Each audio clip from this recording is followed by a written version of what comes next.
Hola, ¿cómo están? Bienvenidos a un nuevo año de análisis de multifondos, en este caso del mes de enero, en donde damos inicio a este análisis de multifondos que hacemos mes a mes, mirando el desempeño de los diferentes multifondos, las inversiones que hacen, dónde invierten habitualmente, esta comparación que nos gusta mucho hacer entre el multifondo A y el fondo E, y también, por supuesto, qué podemos esperar de cara al futuro. Antes de comenzar, por supuesto, invitarlos a que tu futuro comience hoy. Conoce la primera plataforma de planificación financiera de Chile, crea tu cuenta absolutamente gratis y además con eso puedes obtener una gift card con 25.000 pesos para comprar alguno de nuestros cursos. Así que ingresa a www.patrimor.com y de esa manera podrás comenzar este futuro financiero de la mejor manera y por supuesto también educándote junto a nosotros. Antes de comenzar y como puntapié inicial a cada uno de estos videos que hacemos mensualmente es qué debes considerar para elegir un multifondo. Por supuesto, tu edad. Mientras más joven puedes asumir más riesgo. A medida que te acercas a tu edad de jubilación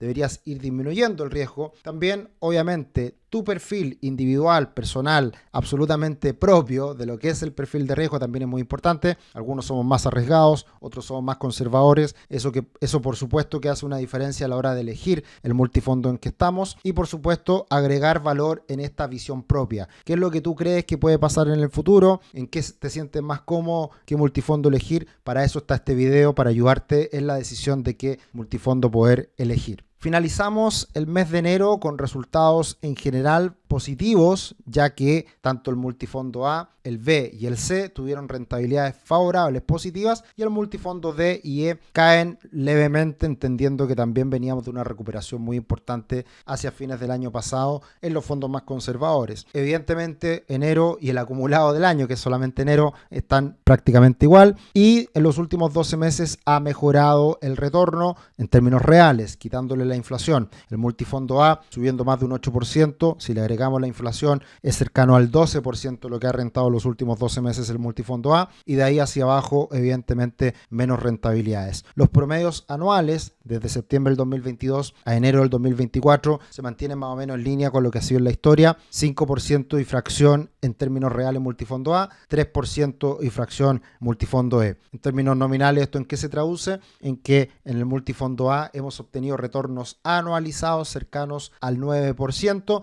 mientras que el multifondo E superiores o más bien cercanos al 7% anualizado. Si miramos los retornos nominales, ahí se puede ver de forma más clara cómo ha sido el retorno en los últimos 12 meses, cercano al 13% multifondo A, poquito más del 2% multifondo E, y en términos nominales, últimos 36 meses, rentabilidades superiores al 5% multifondo A, superiores al 4% multifondo E. Siempre es muy importante entender dónde invierten los diferentes multifondos. El fondo más arriesgado, el multifondo A, invierte hasta un 80% en renta variable, por ende mínimo un 20% en renta fija, y si fueran más conservadores los fondos podrían llegar a invertir hasta un 40% como mínimo en renta variable y el resto en renta fija. Como siempre decimos, el multifondo B es un fondo más bien balanceado en términos generales. Multifondo B invierte 60% máximo en acciones, 40% en renta fija, y desde el multifondo C en adelante son fondos más conservadores que invierten mayoritariamente en renta fija. Analizando el desempeño de los típicos fondos que miramos mes a mes, vemos que el fondo A rentó un 1,74%, el fondo A de Habitat, y es una rentabilidad baja respecto a otros fondos como el Fintual Moderate PIT y el Risky Norris, que rentaron bastante bien en el último mes, asociado al mayor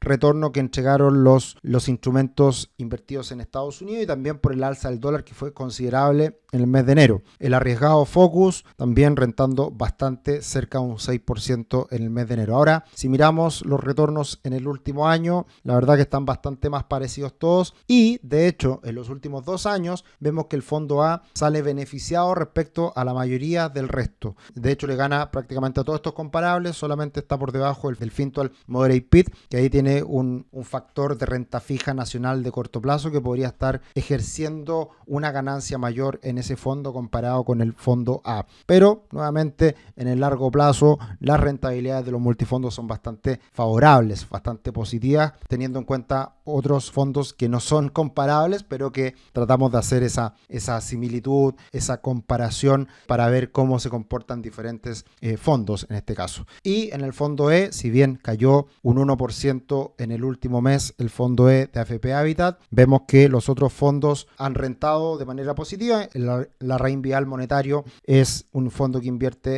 es un money market y invierte en depósito a plazo de corto plazo, al igual que el Fintual Very Conservative, que también invierte de la misma forma, y el Conservative Clooney probablemente invierte en renta fija un poquito más de mediano plazo y también un poquito más en acciones, que por ese motivo ha rentado un poco más en el último mes. Pero de nuevo, teniendo en cuenta consideraciones de más largo plazo, los últimos 2 años el fondo E le gana con creces a los otros fondos que están invertidos principalmente en renta fija de muy corto plazo. Así que ahí siempre las comparaciones nos gusta hacerlas en plazos más amplios, ya que estos fondos son en general bastante balanceados. Mirando el desempeño de enero, tenemos que la renta fija, fondo E, cayó cerca de un 1%, mientras el Standard & Poor's 500 subió un 1,6% y el dólar peso subió con fuerza más de un 5%. Por lo tanto, si sumamos la rentabilidad del Standard & Poor's 500 y el alza del dólar, tenemos rentabilidades en torno al 6%, que fueron estos fondos que mirábamos anteriormente arriesgados, que rentaban bastante bien en enero. A diferencia del fondo A, que se queda bastante rezagado, y eso puede ser a raíz de la parte que tiene en renta fija y también la parte importante que tiene en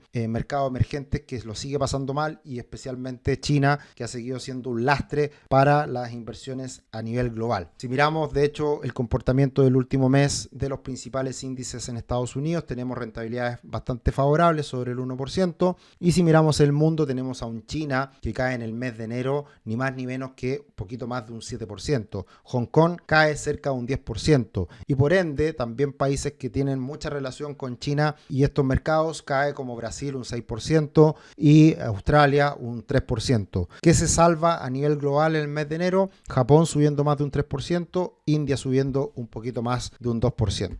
Y otro aspecto negativo del mes de enero fue el rendimiento negativo del TLT, el famoso ETF que invierte en bonos de largo plazo, que cae un poquito más de un 2% en el mes de enero, y que eso evidentemente afecta a la renta fija a nivel global y también que tiene una relación directa en la renta fija en Chile. Mirando los gráficos de los principales índices que monitoreamos mes a mes, vemos que los bonos del Tesoro de 10 años entran en un rango lateral, venían cayendo con bastante fuerza hasta la tasa del 3,8% aproximadamente, y por arriba tiene una tasa en el 4,2% aproximadamente. Este rango lateral en algún momento se va a tener que romper. Si rompe hacia abajo, sigue el cambio de tendencia y la trayectoria hacia baja, que debería beneficiar a la renta fija, pero por ahora se toma una pausa y está en una situación, por decirlo de alguna manera, de pausa, de tranquilidad, de estabilidad, esperando nuevas noticias, por supuesto. De manera contraria, vemos que el fondo, el ETF, el TLT, que hemos estado mirando tanto en los últimos meses, también tiene una trayectoria lateral en las últimas semanas, últimos meses, y esa es una pausa normal después de la fuerte recuperación que habíamos visto del pasar de 80 puntos o $80 hasta los $100 aproximadamente. En este contexto, por lo tanto, lo más probable es que después de este impulso fuerte de los 80 a los 100 y luego una corrección que hoy día está en soportes, en precios en torno a los 90, 92, 94, debería ser una corrección normal para seguir un impulso hacia adelante positivo. Así que creo que puede ser en estos momentos una alternativa interesante de poder posicionarse a favor de que la renta fija va a seguir teniendo una evolución favorable en el futuro, entendiendo que las tasas podrían caer más adelante. Si miramos la comparación fondo A, fondo E, vemos que precisamente se está mejorando esta relación a favor del fondo A. El fondo A se ha estado recuperando de manera importante en los últimos meses, si bien todos los multifondos han estado subiendo en términos comparables, en términos comparativos, el multifondo A ha estado mejorando respecto al multifondo E, y teniendo en cuenta que de todas formas el multifondo E se recuperó mucho hacia fines del año pasado. Y eso lo podemos ver de forma más clara en la relación de estos últimos 5 años, en donde ahí se ve cómo repunta el fondo A respecto al fondo E, y que debería en el mediano plazo seguir esta tendencia de esta línea roja, que es la que debería mandar, la que debería reflejar de buena forma este mayor riesgo que tienen los fondos los fondos A y B, que son más arriesgados, y que por ende esos fondos deberían rentar más en el tiempo versus los fondos más conservadores conservadores como el D y el E. Así que la trayectoria, la tendencia debería seguir siendo positiva e ir a buscar en el futuro esta relación, ir a buscar la flecha roja que siempre trazamos mes a mes. ¿Qué podemos esperar de cara al futuro? Es lo que a todos nos interesa, qué es lo que podría ocurrir en los mercados en los próximos meses y en particular en este año 2024 que estamos recién iniciando. Bueno, la principal incógnita es cuándo la Reserva Federal de Estados Unidos puede comenzar a bajar las tasas. Había mucho optimismo de que en los primeros meses del año podría ocurrir esto, particularmente en marzo, pero a partir de las últimas cifras económicas que hemos conocido en Estados Unidos está cambiando un poquito esta percepción. Vemos que la primera baja de tasas podría ocurrir en el mes de mayo, que ahí la probabilidad ha ido aumentando en las últimas semanas y es la mayor probabilidad de ocurrencia en este caso de lo que espera el mercado. Ya prácticamente para el mes de marzo es algo bastante improbable y por lo tanto se posterga la primera baja de tasas hacia mayo o incluso hacia el mes de junio. Ahora, esto no es tan malo para los mercados. De hecho, las bolsas han celebrado mucho esta situación porque la situación económica en Estados Unidos sigue fuerte y por lo tanto, si sigue bien la situación económica en Estados Unidos, las utilidades de la empresa van a seguir siendo robustas, fuertes y por lo tanto no tiene razón de ser una corrección en las bolsas. Y desde ese punto de vista, lo que ocurría hace un mes atrás era que las expectativas de baja de tasa eran aproximadamente 150 puntos base para este año en curso y hoy en día esa probabilidad de baja de tasas se reduce a aproximadamente 100 puntos base. O sea, deberíamos tener este año 2024 4 bajas de tasa que son menos de lo que se anticipaba, pero que también responde a un escenario económico mucho más favorable para Estados Unidos. Y cerramos el mes de enero y siempre el mes de enero nos deja muchas estadísticas a tener en cuenta para el año. Y una estadística muy importante es que si el primer mes del año, en enero, el resultado del Standard & Poor's 500 es negativo, para los próximos 11 meses del año se espera que el alza de la bolsa norteamericana sea solamente de un 1,2% en promedio. Pero si el mes de enero es positivo, como lo fue este mes de enero pasado, tenemos que el aumento promedio de la bolsa norteamericana en el año es de un 11,6%. Y si miramos el resultado de el rally de Santa Claus, que fue negativo, los primeros 5 meses del año, que también fueron negativos, y el cierre de enero, que fue positivo, hay pocas ocurrencias en los últimos años, y en estos últimos años, cuando se da esta situación, vemos que en promedio, a lo largo de todo el año, el Standard & Poor's 500 sube un 20%, lo cual es bastante auspicioso para lo que viene en este presente año. Y tenemos en consideración también que este año es año de elecciones, y desde el año 1950, considerando los diferentes periodos de elecciones y en particular este cuarto periodo presidencial o año de elecciones, tenemos que el año puede ser bastante favorable con un promedio de alzas del 15,6% cuando enero ha sido positivo. Así que eso también es un factor importante a tener en cuenta. Y cuando enero es negativo, la verdad que el resultado puede ser bastante también desfavorable, poco atractivo, negativo en promedio, con caídas del 1,1% cuando enero es negativo. Así que también desde ese punto de vista, teniendo en cuenta año electoral y un enero positivo, también es esperable que este año sea favorable. Y si miramos la trayectoria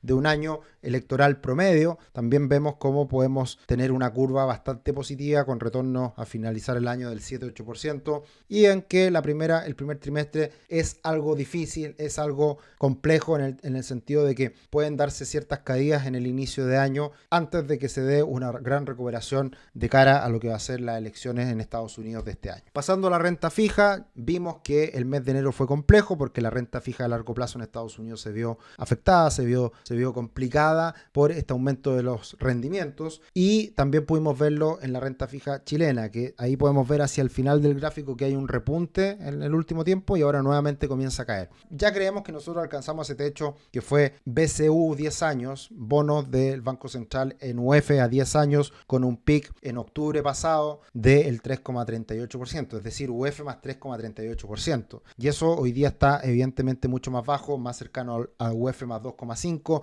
y creemos que podría caer perfectamente a UF más 2 o incluso UF más 1,5 y eso debería beneficiar a los créditos hipotecarios y eso también debería beneficiar a la renta fija chilena de largo plazo. Mirando el comportamiento de la bolsa norteamericana, muy en línea con lo que hablamos anteriormente en cuanto a la estadística que debería ser positiva para este año, vemos al Standard & Poor's 500 rompiendo los 5.000 puntos. ¿Quién lo creería? ¿Quién lo hubiese imaginado hace algún tiempo atrás que el Standard & Poor's 500 iba a alcanzar máximo histórico y ya se iba a situar sobre los los 5.000 puntos. Así que la trayectoria actual es muy favorable, muy positiva y va en la línea de estas estadísticas que comentábamos anteriormente. El dólar index se ha recuperado en las últimas semanas a partir de los buenos datos económicos en Estados Unidos y vuelve a estar en la parte intermedia de este gran canal lateral que hemos visto en los últimos meses y yo diría que ya casi el último año. Así que desde esa perspectiva también es un factor favorable para la economía norteamericana y que desde esa perspectiva también no es muy optimista para el resto del mundo. Siempre cuando el dólar está muy fuerte beneficia a la bolsa norteamericana y de cierta manera impacta negativamente al resto del mundo, al resto de bolsas mundiales. Y por lo tanto siempre es deseable un dólar más bajo para que de esa manera también beneficie a los mercados emergentes, que ahí las AFP están muy invertidas. Y teniendo en cuenta la misma comparación, la evolución del dólar index, que ha sido algo más favorable en el último tiempo y por ende le ha pegado al dólar en Chile, estamos viviendo dos situaciones muy